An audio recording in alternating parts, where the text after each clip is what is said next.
깊은 밤 편안한 잠을 위한 이야기 꿀잠 이야기꾼입니다.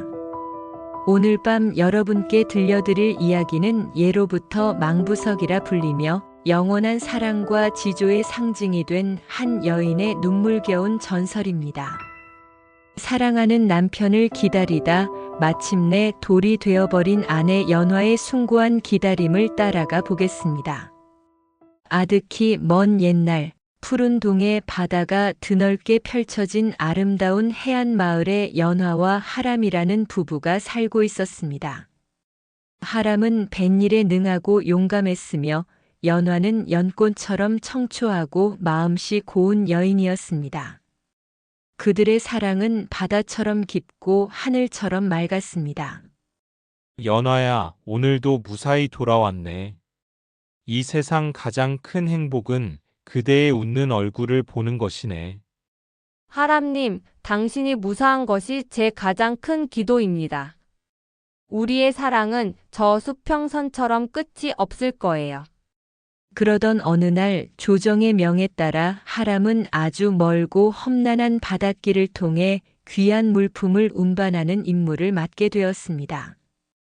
왕명이었기에 거부할 수 없는 길이었고 최소한 1년 다음 해 장마가 시작되기 전에는 돌아온다는 기약만이 있었습니다. 이별의 날 연화와 하람은 마을 뒤편 바다가 한눈에 내려다 보이는 깎아지른 절벽에 올랐습니다. 연화야, 이 돌을 받으시오. 이는 내가 저 깊은 바닷속에서 주워 올린 푸른 해석이오. 내가 돌아올 때까지 이 돌을 보고 내 마음을 잊지 마오. 이 돌처럼 내 마음도 변치 않을 것이오. 하람님, 저는 매일 이 절벽에 올라 당신을 기다릴 것입니다. 당신이 돌아오시는 날, 이 바다의 파도가 맹세를 증명해 줄 것입니다. 부디 몸 조심하십시오. 하람은 연화의 눈물 어린 얼굴을 마지막으로 품에 안고 작은 배에 몸을 실었습니다. 배는 돛을 펼치고 푸른 수평선 너머로 점점 멀어져 갔습니다. 연화는 배가 점이 되어 사라질 때까지 그 절벽을 떠나지 못했습니다. 그녀의 시선은 이미 영원한 기다림의 시작을 알리고 있었습니다. 연화의 기다림이 시작되었습니다. 1년, 2년 계절이 바뀌고 바다는 수많은 모습을 보여주었지만 하람의 배는 돌아오지 않았습니다. 연화는 매일 아침 일찍 절벽에 올라 동쪽 수평선을 바라보았고 해가 질 때까지 그 자리를 지켰습니다. 첫 해의 장마철이 지나자 사람들은 걱정하기 시작했습니다. 그리고 2년째가 되자 마을에는 잔인한 소문이 돌기 시작했습니다. 하람의 배는 이미 깊은 바다에 침몰했다. 혹은 하람이 다른 나라에서 부유한 여인을 만나 새 삶을 시작했다. 쯧쯧. 아무리 곱다 한들 남편도 없는 여인이 저리 헛된 기다림을 하다니. 소문은 연화에게 상처를 주었지만 그녀의 마음속에 새겨진 하람과의 맹세는 흔들리지 않았습니다. 그녀는 맹세의 징표인 푸른 해석을 더욱 단단히 쥐었습니다. 아닙니다. 하람님은 약속을 잊지 않으셨을 겁니다. 저 돌처럼 굳건히 반드시 돌아오실 겁니다. 그때 마을의 부호인 자갈이라는 자가 연화의 아름다움과 외로움을 기회로 노리기 시작했습니다. 자갈은 매일 연화에게 값비싼 비단과 보석을 보내며 구원했습니다. 연하, 그대 같은 고운 여인이 어찌 평생을 돌부처처럼 살려 하는가?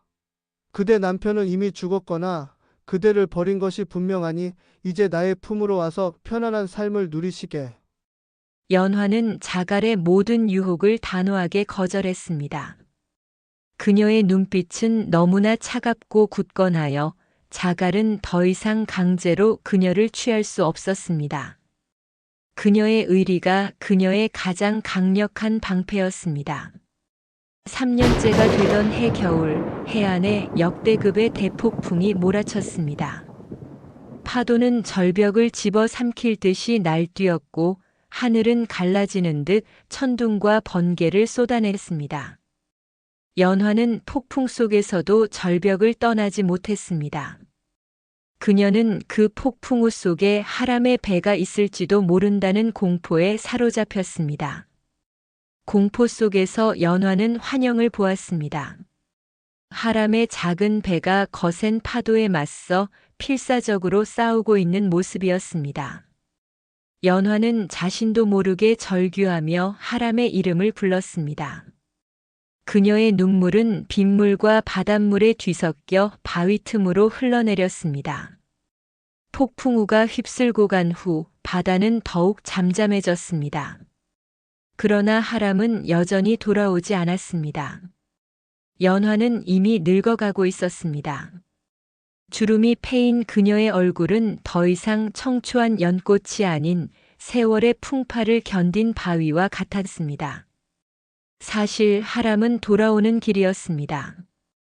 그는 해적들의 습격과 역병, 그리고 마지막 대폭풍을 겪으며 배와 동료를 잃었지만 연화와의 맹세 하나로 낡은 뗏목이라도 붙잡고 필사적으로 고향을 향해 나아가고 있었습니다.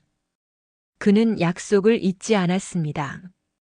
연화는 절벽에 앉아 수평선만 바라보았습니다. 그녀의 눈물은 이미 말라버렸습니다. 그녀는 푸른 해석을 놓치지 않으려 움켜쥐었습니다. 그때 수평선 너머로 작은 검은 그림자가 보였습니다. 연화의 심장은 다시 뛰기 시작했습니다. 하람님이다.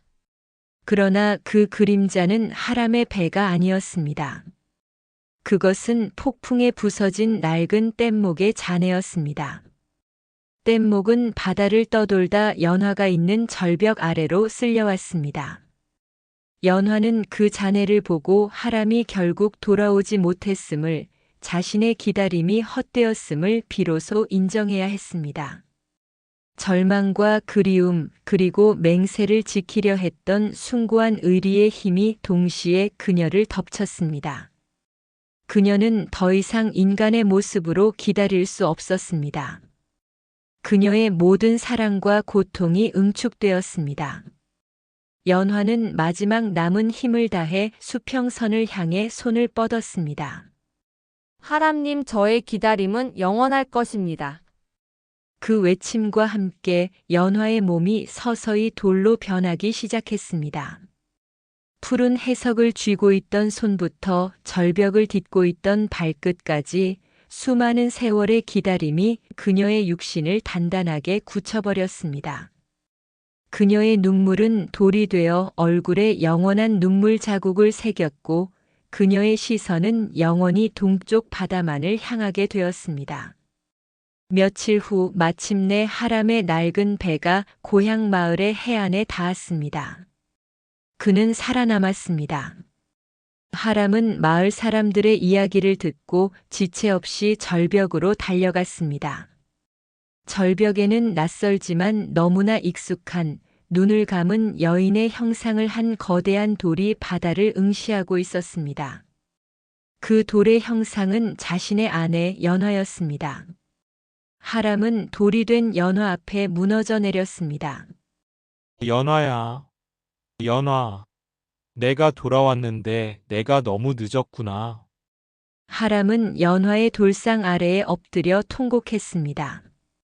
그는 아내가 그토록 오랫동안 헛된 소문과 모진 유혹을 이겨내며 자신과의 맹세를 지켜냈음을 깨달았습니다. 그의 죄책감과 사랑은 하늘에 닿았습니다. 하람은 그 후 마을로 돌아가지 않았습니다. 그는 망부석 곁을 떠나지 않고 아내가 돌이 되어 바라보는 수평선만을 함께 바라보며 여생을 보냈습니다. 결국 하람 또한 연모의 정을 이기지 못하고 망부석 옆에서 조용히 숨을 거두었습니다. 마을 사람들은 돌이 된 연화를 망부석이라 이름 짓고 그들의 숭고한 사랑과 의리를 기렸습니다.